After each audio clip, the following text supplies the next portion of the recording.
Welcome to Winning in the Margins with Jeff and Jamion.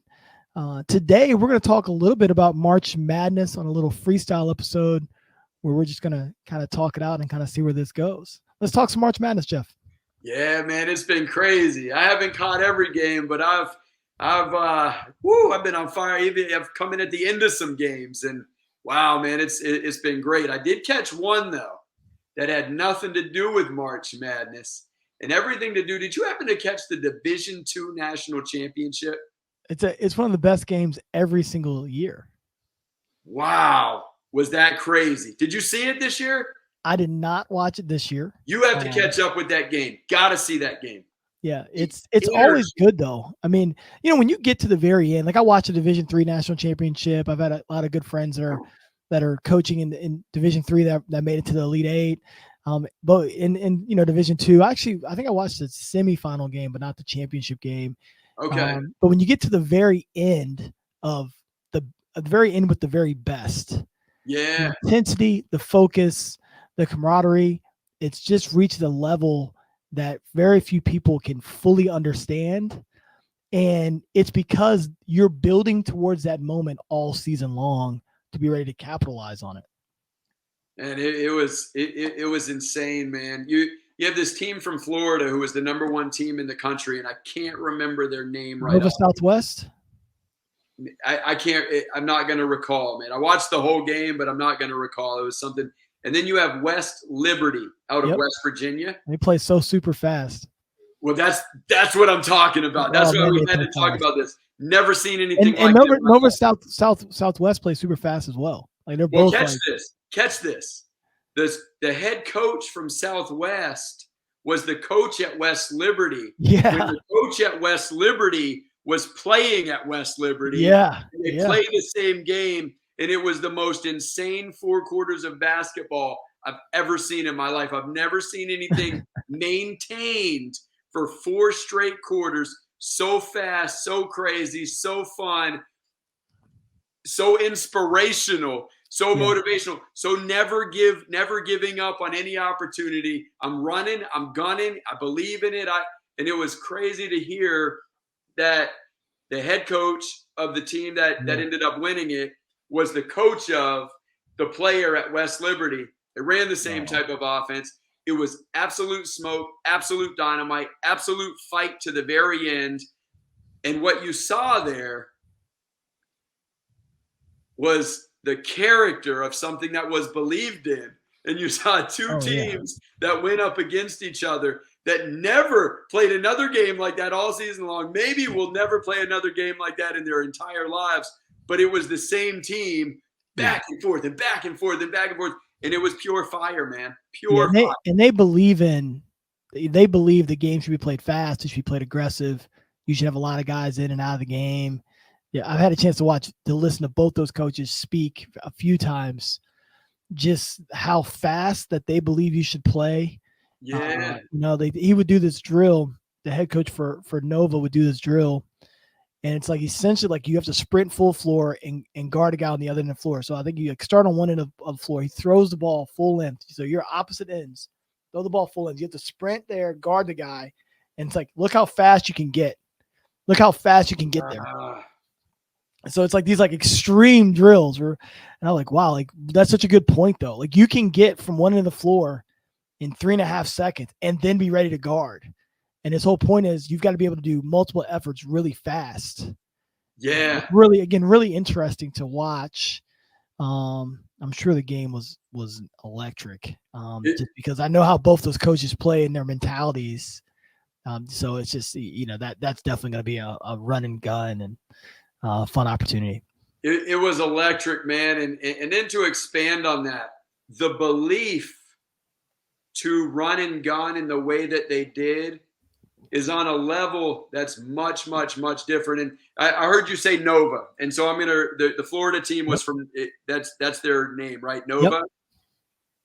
He's had to believe that for years. And he's had to believe that when most other coaches around him believed it was impossible. And so when you have that depth of belief, you develop that style of drills. And my goodness, Jamian, it was the belief came to fruition.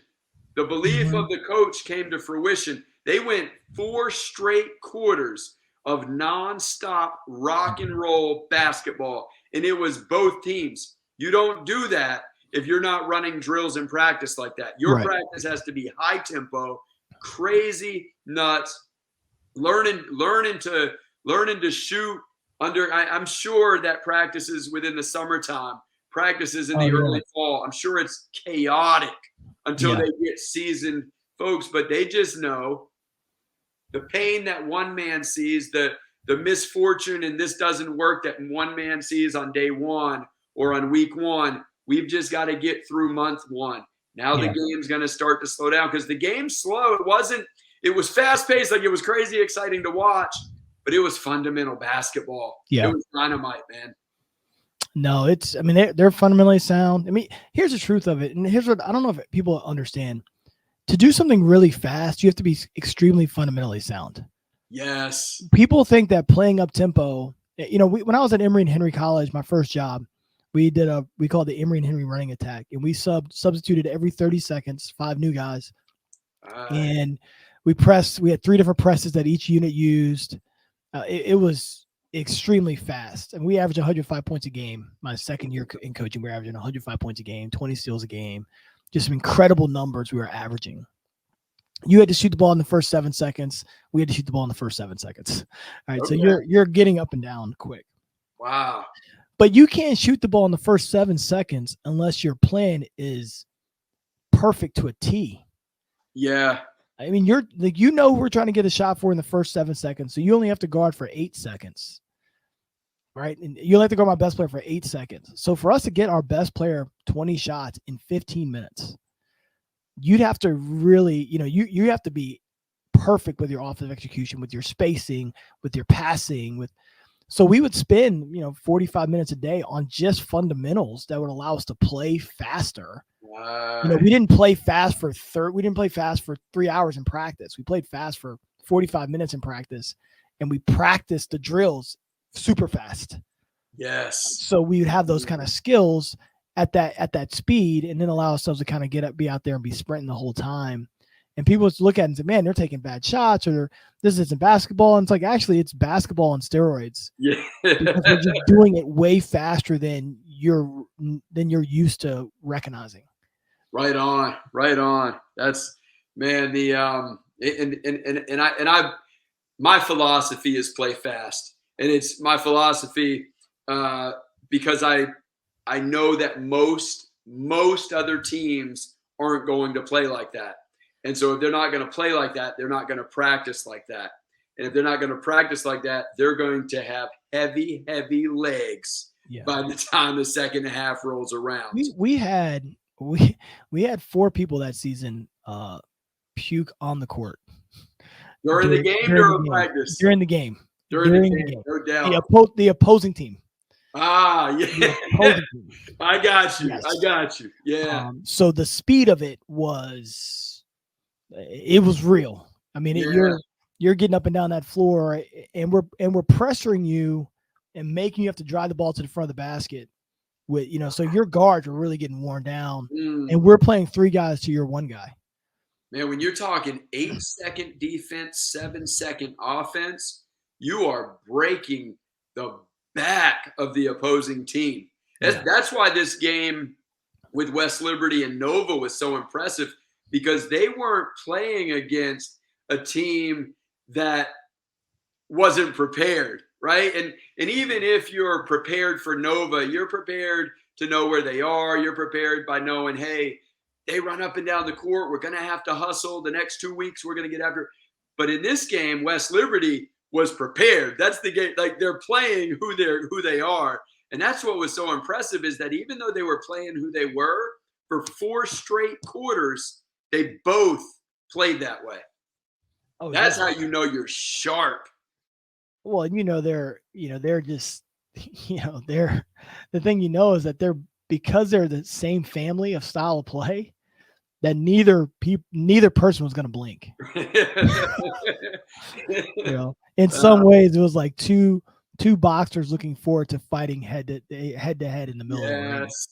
because you Yes. never find an opponent who's willing to go and do that. That actually knows some tricks of the trade of how to slow you down.